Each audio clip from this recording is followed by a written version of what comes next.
पहले उम्मीदवारों के नाम का ऐलान हो जाएगा। कांग्रेस जराये का कहना है कि 4 रियासतों में हुए दाखिली खलफशार को देखते हुए कांग्रेस ने अपनी मजबूत सीटों पर पहले ही उम्मीदवारों के नामों का ऐलान कर देने का फैसला किया है। मरकजी सेंट्रल इलेक्शन कमेटी का कामकाज देख रहे मधुसूदन मिस्त्री ने वैसे तो सभी 540 सीटों पर उम्मीदवारों के नाम का पैनल तैयार कर लिया है, लेकिन पहली फहरिस्त 150 सीटों की ही हो सकती है। दूसरी जानिब बीजेपी भी सपा व बसपा की तरह जनवरी में ही अपने उम्मीदवारों के नामों की फहरिस्त जारी कर देगी। पहली फहरिस्त में पार्टी के अपने तमाम बड़े लीडरान के नाम का ऐलान करेगी। कौन रहनुमा इलेक्शन लड़ेगा, कौन नहीं लड़ेगा, कौन कहां से लड़ेगा, ये कंफ्यूजन खत्म करने के लिए पहली फहरिस्त जारी होगी। लाल कृष्ण आडवाणी से लेकर सुषमा स्वराज और जसवंत सिंह से लेकर नरेंद्र मोदी और राजनाथ सिंह से लेकर वरुण गांधी तक की सीटों को लेकर तजब्जुब के हालात हैं। इसलिए पार्टी इस कंफ्यूजन को खत्म करने के लिए पहली फहरिस्त जनवरी में जारी कर देगी। बीजेपी की फहरिस्त 50 सीटों की हो सकती है। भारतीय जनता पार्टी को अब आम आदमी पार्टी के खिलाफ मुहिम चलाना है। पार्टी ने आपको कांग्रेस की बी टीम बनाने वाली मुहिम तो पहले से ही चला रखी है। उसके साथ ये तशहीर होगी कि बीजेपी को हराने के लिए कांग्रेस ने ही आपको खड़ा किया है। बीजेपी पहले भी ये तशहीर करती रही है। इससे उसको अंदाजा है कि दिल्ली असेंबली इलेक्शन में मोदी हामी जिन लोगों ने केजरीवाल की पार्टी को वोट दिया था, लोकसभा इलेक्शन में वो बीजेपी को वोट देंगे। बीजेपी को ये भी उम्मीद है कि अगले इलेक्शन में कांग्रेस का रवायती वोट कांग्रेस के पास लौट सकता है। बीजेपी जराये का कहना है कि लोकसभा इलेक्शन के लिए बीजेपी के मुहिम में एक पहलू नरेंद्र मोदी को उभारना है, तो दूसरा पहलू केजरीवाल को वोट बैंक की सियासत करने वाला रहनुमा साबित करना है। इसके लिए बीजेपी कश्मीर में रेफरेंडम कराने वाले प्रशांत भूषण के बयान को उठाएगी, बटला हाउस इनकाउंटर को फर्जी बताने वाले केजरीवाल के बयान को उठाएगी और बरेली फसादात में मुतनाजा मुस्लिम रहनुमा तौकीर रजा से केजरीवाल की मुलाकात को हाईलाइट करके अपने कोर वोट को ये पैगाम देगी कि केजरीवाल भी कांग्रेस की तरह अक़लियती वोटों की सियासत कर रहे हैं। अब आज की ताजा सुर्खियां हैं, ये लीग से कुछ हटकर है। इनसे देश की दशा दिशा के हाल बूझ सकेंगे। दिल्ली में इंतखाबी नतीजों के ऐलान के 15 दिन के बाद आखिरकार हुकूमत साजी का रास्ता साफ हो गया है। दिल्ली में आम आदमी पार्टी कांग्रेस के बाहरी हिमायत के सहारे हुकूमत बनाएगी। पार्टी के कौमी कन्वीनर अरविंद केजरीवाल दिल्ली के नए वजीर आला होंगे। केजरीवाल ने आज 12:30 बजे लेफ्टिनेंट गवर्नर नजीब जंग से मुलाकात करके हुकूमत साजी का दावा किया, जिसे लेफ्टिनेंट गवर्नर ने सदर जमहूरिया के पास भेज दिया है। केजरीवाल और उनकी कैबिनेट दिल्ली के रामलीला मैदान में हलफ उठाएगी। हुकूमत साजी का दावा करने के बाद केजरीवाल ने कहा कि ये जीत उनकी नहीं, दिल्ली के आम आदमी की है। उन्होंने ये भी कहा कि आम आदमी ही वजीर आला बनेगा। उन्होंने ये भी कहा कि आपकी हुकूमत अपने तमाम वादे पूरे करेगी। वजीर आला के नाम को लेकर चल रहे कयास आराइयों को खत्म करते हुए मनीष सिसोदिया ने कहा कि इसमें कोई कंफ्यूजन नहीं है। पार्टी अरविंद केजरीवाल के नाम पर इलेक्शन लड़ी थी और वो ही वजीर आला बनेंगे। आपकी जानिब से बताया गया है कि उनके सवालों का जवाब देने वालों में 74% लोगों ने हुकूमत साजी की हिमायत की है, इसलिए पार्टी हुकूमत बना रही है। दिल्ली में कांग्रेस पार्टी के हिमायत से हुकूमत बनाने के अरविंद केजरीवाल के फैसले पर नुक्ताचीनी करते हुए भारतीय जनता पार्टी ने कहा है कि आपने दिल्ली की आवाम के साथ धोखा किया है। पार्टी के वजीर आला के ओहदे के दावेदार रहे डॉक्टर हर्षवर्धन ने कहा है कि आपने बदउनवानी से लड़ाई के नाम पर दिल्ली की सियासत में कदम रखा था, लेकिन उसने कांग्रेस से हाथ मिला लिया। हर्षवर्धन ने कहा कि कांग्रेस से मिलकर आपने न सिर्फ अपने उसूलों से समझौता किया है, बल्कि दिल्ली की आवाम को भी धोखा दिया है। बीजेपी ने यह भी कहा कि कांग्रेस और आपके बीच पहले से ही बहुत ही मुनज़्ज़म हिकमत अमली तैयार हुई थी कि वो इंतखाबात के बाद मिलकर हुकूमत बनाएंगे। दिल्ली में हुकूमत बनाने के लिए आम आदमी पार्टी के राजी होते ही कांग्रेस के सुर बदल गए हैं। कांग्रेसी रहनुमा और कारगुजार वजीर आला शीला दीक्षित ने कहा है कि कांग्रेस ने आपको बिना शर्त हिमायत नहीं की है। उन्होंने हुकूमत बनाने के फैसले का इस्तकबाल किया और कहा कि जब तक वो दिल्ली की आवाम के लिए कुछ करते हैं तब तक हिमायत जारी रहेगी। शीला दीक्षित ने आपके लिए चांद से कहा कि वो आवाम से किए गए वादे पूरे करें और साथ ही इन वादों की पूरा होने पर उन्होंने शक व शुबहे का भी इजहार किया। बिजली की कीमतें 50% कम करने और 700 लीटर पानी मुफ्त देने के वादे पर शक व शुबहा जाहिर करते हुए शीला दीक्षित ने कहा कि आपके लिए कई वादे पूरा करना मुमकिन नहीं होगा। कांग्रेस पार्टी ने लोकसभा इलेक्शन के लिए अपने इंतखाबी मंशूर में शामिल किए जाने वाले इशूज पर अक़लियती तबके के लोगों से तबादला ख्याल किया है। कांग्रेस के नायब सदर राहुल गांधी और अक़लियती मामलों के वजीर के रहमान खान इस मीटिंग में शामिल हुए। दोनों लीडरान ने मुस्लिम और दूसरे तमाम अक़लियती तबके के लोगों के साथ तबादला ख्याल किया।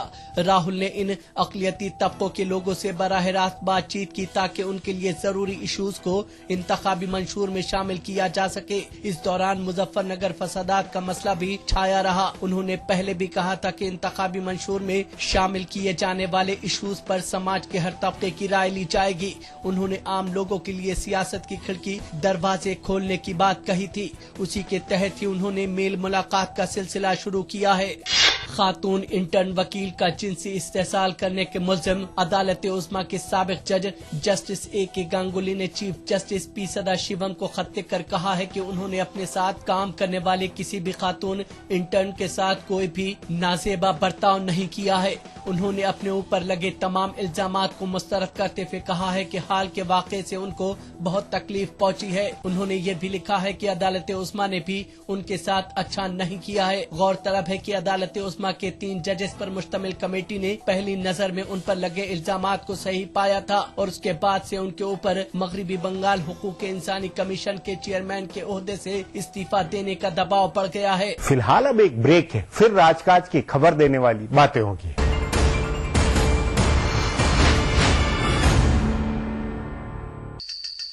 भागती दौड़ती जिंदगी में खबरों की कोई कमी नहीं, लेकिन हम आप तक पहुंचाते हैं सिर्फ वो खबरें जिसमें ना है कोई जानिबदारी ना ही सनसनी।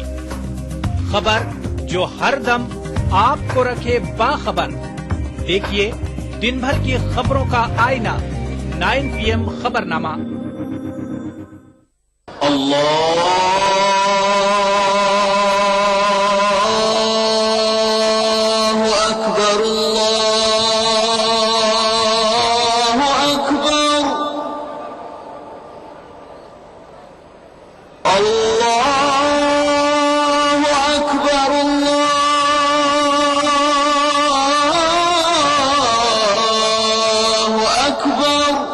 मस्जिदुल हराम से नमाज फज्र देखिए रोजाना सुबह 5:30 बजे सिर्फ ETV उर्दू पर।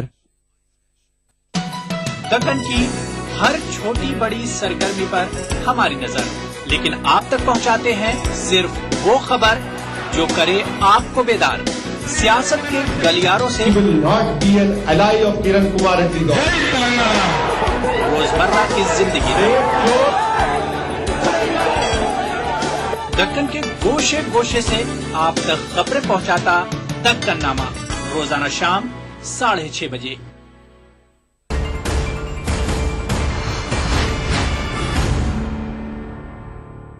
ब्रेक के बाद आपका स्वागत है। हाशिए में इधर उधर कई बातें व घटनाएं दबी हुई होती हैं। इनका खासा राजनीतिक अर्थ होता है। उन्हीं में से अब पेश है राजकाज की कुछ बातें। उत्तर प्रदेश के वजीर आला अखिलेश यादव ने कहा है कि वो मुजफ्फरनगर के राहत कैंपों में बेहतरी से मुताल्लिक दिए गए राहुल गांधी के मशवरे पर तवज्जो देंगे। राहुल ने इतवार को राहती कैंपों का दौरा करने के बाद कहा था कि उनकी हालत बहुत ही खराब है और वजीर आला को उनमें बेहतरी लाए जाने पर तवज्जो देनी चाहिए। इसके फौरन बाद अखिलेश यादव का बयान आ गया कि वो इसे मानेंगे, लेकिन उसके 3 दिन पहले नरेंद्र मोदी ने वाराणसी में गंगा की सफाई का मशवरा पेश किया था, जिसे वजीर आला ने मानने से इनकार कर दिया। उन्होंने फौरी तौर पर कहा कि बाहर से आकर रहनुमा लोग मशवरा न दे कि गंगा की सफाई कैसे करनी है। राहुल और मोदी पर अखिलेश के इस अलग अलग रुख का सभी अपने अपने नजरिए से तज्जिया कर रहे हैं। कुछ लोग इसे अक़लियती और अक्सरियती वोट की सियासत से भी जोड़ रहे हैं। बाकी कांग्रेस के तई सपा की नरमी तो पूरी तरह से आया है ही। आदर्श हाउसिंग सोसाइटी घोटाले में फंसे महाराष्ट्र के साबिक वजीर आला अशोक चौहान को लेकर कांग्रेस में कशमकश है। कांग्रेस जराये का कहना है कि पार्टी भले उनको बचा रही है, लेकिन उनका पार्टी में पहले जैसा वकार बहाल हो पाना मुश्किल ही है। इसकी वजह यह है कि राहुल गांधी इन दिनों केजरीवाल ब्रांड सियासत कर रहे हैं और उनको लोकपाल बिल पास कराने का सेहरा लेना है। इसलिए कांग्रेस अशोक चौहान का पुराना वकार बहाल नहीं कर सकती है। फिर भी मराठवाड़ा में कांग्रेस के पास दिखा दिखाने के लिए कोई चेहरा नहीं है, इसलिए चौहान को फंसने भी दिया जाएगा। यानी जैसे हालात हैं वैसे ही बनाए रखेगी कांग्रेस। इसी हिकमत अमली के तहत ही चौहान के खिलाफ सीबीआई को जांच की इजाजत नहीं मिलने दी गई और आदर्श हाउसिंग घोटाले की जांच के लिए बने अदालती कमीशन की रिपोर्ट भी हुकूमत ने खारिज कर दी। इससे चौहान हामियों को पैगाम दिया गया है कि पार्टी उनके रहनुमा को फंसने नहीं दे रही है। अरविंद केजरीवाल ने अनहोनी कर दिखाई है। साल भर पहले पार्टी बनाई और उसे राजनीतिक ताकत बना डाला। अब उनका कारवां बहुत बढ़ गया है और लोकसभा चुनाव से अपने को ठोस शक्ल देने के ख्वाब में है। इस पर आगे चर्चा करें उससे पहले देखें मेरा ये खुलासा। अरविंद केजरीवाल ने वो कर दिखाया जो हिंदुस्तान की सियासत में इससे पहले सिर्फ 2 बार हुआ था। सियासी पार्टी बनाने के बाद पहले ही इलेक्शन में हुकूमत साजी का करिश्मा। इससे पहले प्रफुल्ल कुमार महंत ने असम में और एनटी रामाराव ने आंध्र प्रदेश में किया था। तीसरे रहनुमा केजरीवाल हैं, जिन्होंने पार्टी बनाने के बाद पहले ही इलेक्शन में हुकूमत बनाई है। हालांकि महंत और एनटीआर के मुकाबले केजरीवाल का तरीका और एजेंडा बिल्कुल अलग था। महंत ने बांग्लादेशी दरअंदाजों जैसे जज्बाती इशू पर इलेक्शन लड़ा था और एनटीआर ने सुपर सितारे की अपनी शबीह पर इलेक्शन लड़ा। इससे अलग केजरीवाल ने दिल्ली में बदलाव का एक एजेंडा बनाकर वोट मांगा। तभी ये बहस तेज हुई है कि असेंबली इलेक्शन में उनकी पार्टी ने जो कारनामा कर दिखाया है, क्या वो उसे लोकसभा में भी दोहरा पाएंगे। हैरानी की बात है कि जिस जमात ने केजरीवाल को खारिज कर दिया था, उसने उनको हाथों हाथ लिया है। दिल्ली में आम आदमी पार्टी को वोट कटवा पार्टी बताने वाली दानिश्वर जमात केजरीवाल में हवा भर रही है। वो तशहीर कर रहे हैं कि कांग्रेस 3 रियासतों मध्य प्रदेश, राजस्थान और छत्तीसगढ़ में बीजेपी व नरेंद्र मोदी का रथ नहीं रोक पाई, लेकिन केजरीवाल ने दिल्ली में उनका रथ रोक दिया। इसी वजह से अब केजरीवाल से ये उम्मीद जोड़ी जा रही है कि वो लोकसभा में भी मोदी का रथ रोक सकते हैं। खुद केजरीवाल और उनकी पार्टी के लिए जान ने भी इस तशहीर में हवा भरी है। उन्होंने भी कहना और मानना शुरू कर दिया है कि अगले लोकसभा इलेक्शन में वो ही बीजेपी को चैलेंज कर सकते हैं और मोदी का रथ रोक सकते हैं। पहले आम आदमी पार्टी का लोकसभा का एजेंडा बहुत छोटा था। माना जा रहा था कि शहरी इलाकों की कुछ सीटों पर पार्टी उम्मीदवार खड़ा करेगी, लेकिन अब एजेंडा बदल गया है।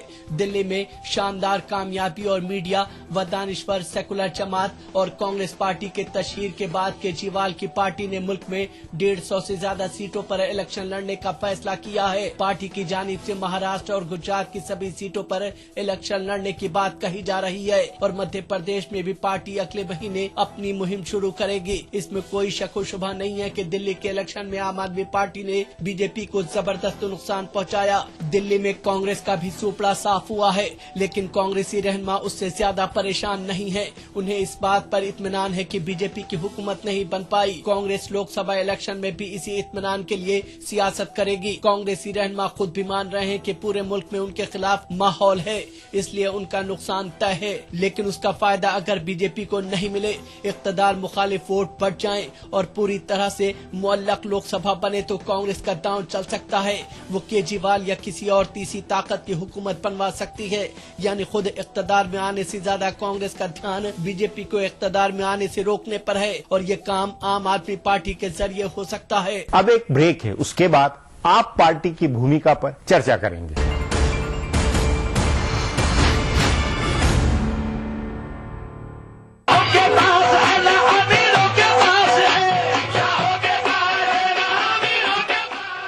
मध्य प्रदेश के मशहूर मकाम सनावद में वाक़े दरगाह हजरत जमालुद्दीन रोशनी कादरी रहमतुल्लाह अलैह की क्या है तारीखी अहमियत।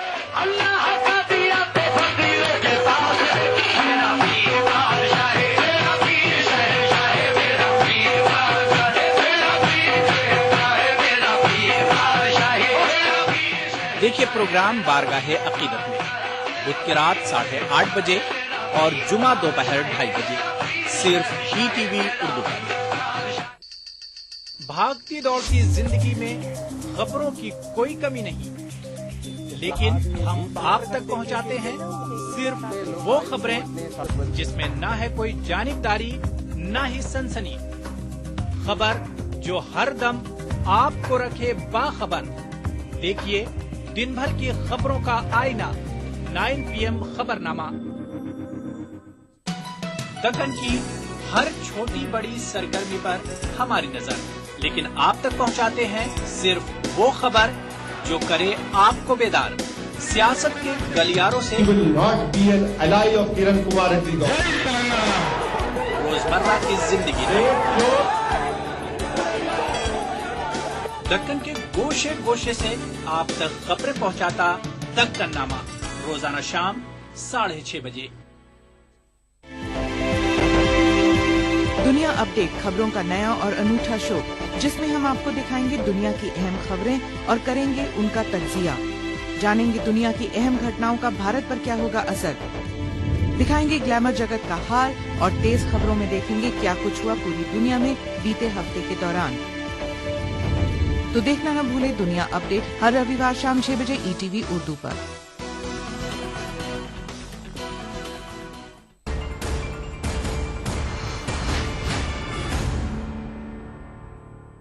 क्या आगामी आम चुनाव में आप पार्टी कांग्रेस और भाजपा का खेल बिगाड़ेगी?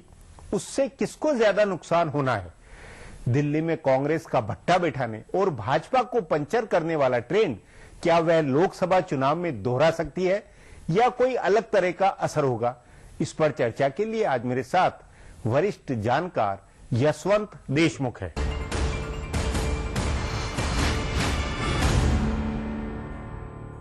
यशवंत जी, मीडिया और सेकुलर बौद्धिक जमात अरविंद केजरीवाल और आप पार्टी को जितना चढ़ा रहा है और वो जिस तरह पूरे देश में उम्मीदवार खड़े करने और लगभग 100 सीटों पे कायदे से चुनाव लड़ने की जो वो बातें कर रहे हैं, उससे 2014 के मई के चुनाव का माहौल कैसा बनता हुआ लगता है या इनका किस तरह का असर भाजपा की सेहत पे, कांग्रेस की सेहत पर पड़ता हुआ महसूस करते हैं?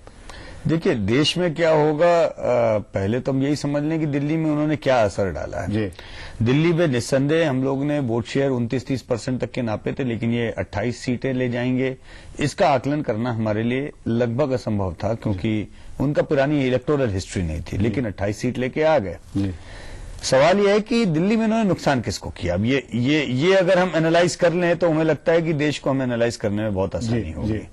बहुत सारे लोग कह रहे हैं दिल्ली में इन्होंने कांग्रेस को नुकसान किया क्योंकि कांग्रेस नंबर 3 पे चली गई या कांग्रेस की 10 से नीचे सीटें आ गई।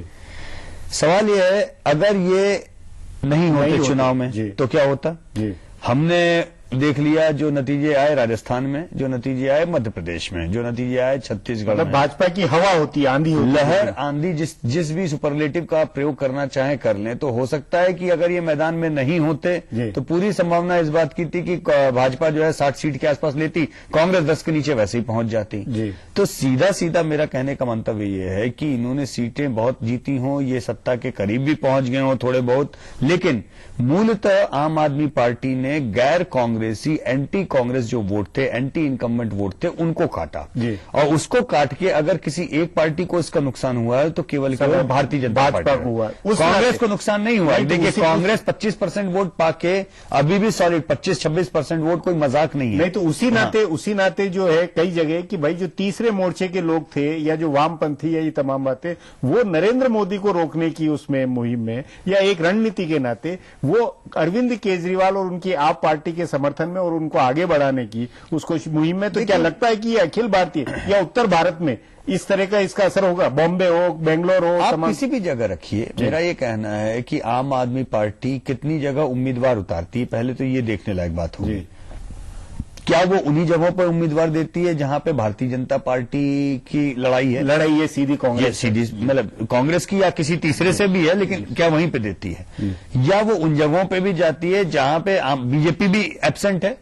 ये भी हम देखें कि कितना तमिलनाडु में लड़ते हैं, कितना आंध्र में लड़ते हैं, कितना पश्चिम बंगाल में लड़ते हैं, ये सब भी हम देख लेते हैं। कितना केरल में जाके आम आदमी पार्टी कैंडिडेट खड़े करती है। तो पहली बात तो अगर ये कह रहे हैं 100 सीटें, वो 100 सीटें कौन सी हैं? नंबर 1। नंबर दूसरी बात, अगर ये सब जगह लड़ते भी हैं तो भी इनकी भूमिका क्या होगी? इनकी भूमिका मूलतः अगेन जो एंटी इनकम्बेंसी, मनमोहन सरकार के खिलाफ जो माहौल है उसके वोट काटना या उसके वोट उस नाते निकालना, उस नाते आपका मानना है कि भाजपा और नरेंद्र मोदी को चिंता में होना चाहिए इनको लेकर? देखिए, चिंता में तो बिल्कुल होना चाहिए। चिंता में क्यों नहीं होना चाहिए? क्योंकि अगर दिल्ली में भारतीय जनता पार्टी के 3/4 बहुमत और आज के 32 सीटों के बीच में कोई चीज खड़ी थी तो वो आम आदमी पार्टी थी। खड़ी आम थी। आदमी अगर आम आदमी पार्टी नहीं होती दिल्ली में भाजपा को 2/3 3/4 कहां पे जाके टिकता राजस्थान की तरह से, हमें आपको समझ में नहीं आता। आपको याद होगा कि चुनाव के पहले जब आप कह रहे थे यशवंत जी हमने 130 सीटें दी है राजस्थान, मैंने कहा था व्यास जी 130 बेस फिगर है मेरा, ये इसके ऊपर कहां जाके टिकेगा ये मुझे मालूम नहीं है राजस्थान। तो यही हालत दिल्ली में होती कि ये 50 के ऊपर कहां जाके बीजेपी का ग्राफ टिकता, ये हम में से किसी को समझ में नहीं आता।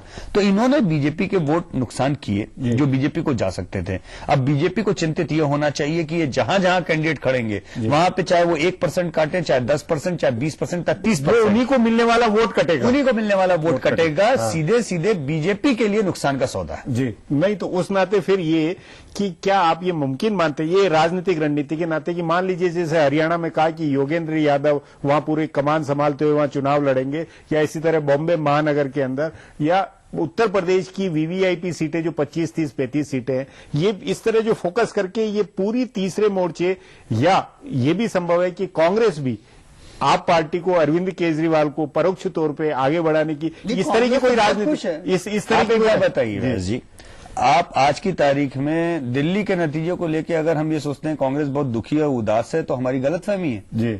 15 साल की इनकम्बेंसी के बाद में उन्होंने दिल्ली में अगर चीजें अटक गई हैं, सरकार नहीं बन रही तो कांग्रेस खुश है जी। कांग्रेस रॉक बॉटम पहुंची है, इतनी दुर्गति के बाद में 25-26% जो वोट उसके पड़े हैं वो उसके रॉक बॉटम वोट हैं जी। अगर कांग्रेस और बीजेपी के बीच में आज मुश्किल से 6-7% का गैप दिख रहा है तो वो आम आदमी पार्टी का दिख रहा है। लोकसभा चुनाव में पूरी तरह भी ये आपका जो प्रयोग है, मेरा ये कहना है कि देखिए आपका प्रयोग दिल्ली में विधानसभा चुनाव में 29-30% वोट खींच ले गया, इतना नहीं जाएगा कहीं पर, लेकिन लोकसभा चुनाव में अगर ये 2, 4, 3, 5, 10, 15, 20 जो भी खींचेंगे, मैं कहता हूं 1% भी खींचेंगे तो भी वो बीजेपी का ही नुकसान है, और वो 1% भी उन जगहों पे बीजेपी को तकलीफ देगा जहां हार जीत का मार्जिन 1% का होगा।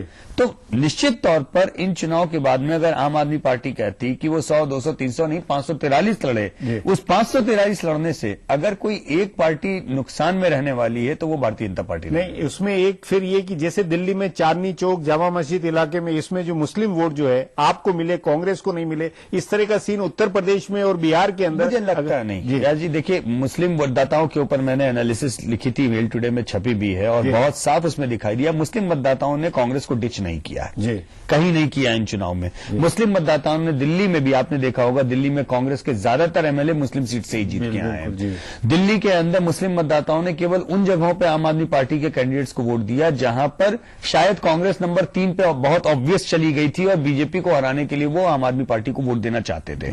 लोकसभा के अंदर, लोकसभा के मद्देनजर मुझे नहीं लगता। मुस्लिम मतदाता इस देश का सबसे ज्यादा समझदार और अपने वोट की वैल्यू समझने वाला मतदाता है। उस नाते वो आम आदमी पार्टी को वोट देके लोकसभा में अपना वोट खराब नहीं करेगा, वो कांग्रेस को ही वोट देगा। उस नाते लब्बो लुआब के आप पार्टी और अरविंद केजरीवाल से सबसे ज्यादा खतरा किसी को है, चिंता में कोई अगर होना चाहिए तो वो नरेंद्र मोदी। बिल्कुल, मतलब होना चाहिए, क्योंकि वो बात उसकी नहीं कि 1% काटेंगे कि 10 की 30, जो भी काटेंगे वो नुकसान उन्हीं को आने वाला वोट है, वही उन्हीं का एंटी कांग्रेस वोट है, उन्हीं के उससे जाएगा, नुकसान उन्हीं को है। जी यशवंत जी, बातचीत को यही समाप्त करेंगे। प्रोग्राम में आने के लिए बहुत बहुत धन्यवाद। हमारा प्रोग्राम अब यहीं खत्म होता है, मुझे इजाजत दीजिए, कल फिर मिलेंगे इसी चैनल पर इसी समय।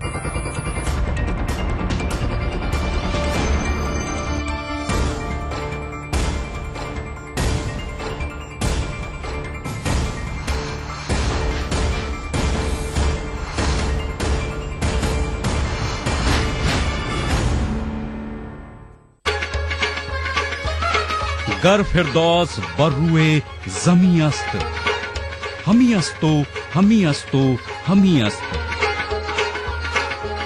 जम्मू कश्मीर के हर वाकये और हर पहलू पर ईटीवी की नजर।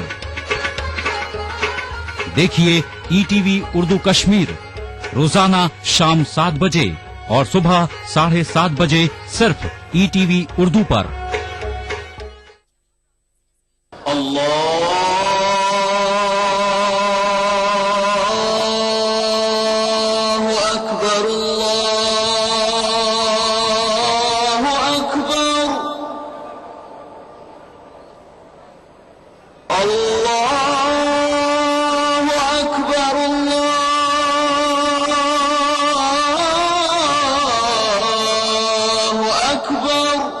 मस्जिदुल हराम से नमाज फज्र देखिए रोजाना सुबह 5:30 बजे सिर्फ ETV उर्दू पर।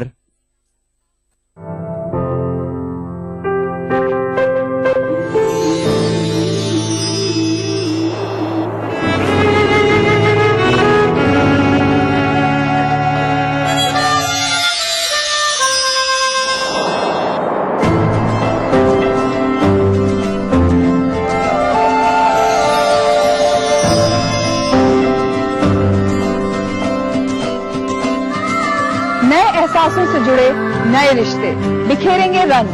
जिंदगी लाइव सीजन 5 इतवार दोपहर 12 बजे और शनिवार दोपहर 12:30 बजे।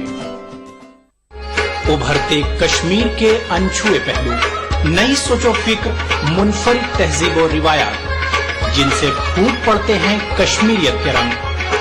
देखिए कश्मीर एक्सप्रेस पीर की रात 8 बजे और मंगल की शाम 6 बजे सिर्फ ETV उर्दू पर।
नविश्ता पर दर जन्नत बाखत सब जली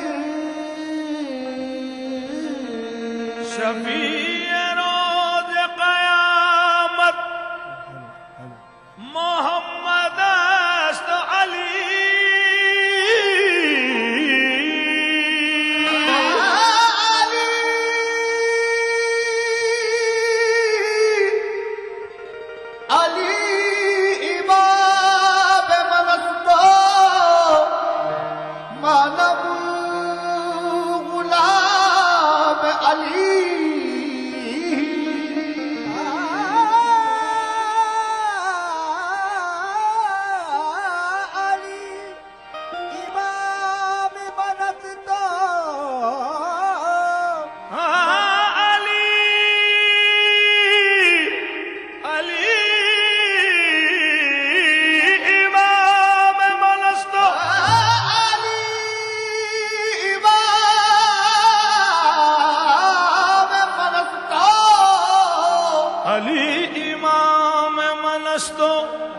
मनम गुलाम अली हजार जान गिरामी फिदा बनाम अली मैंने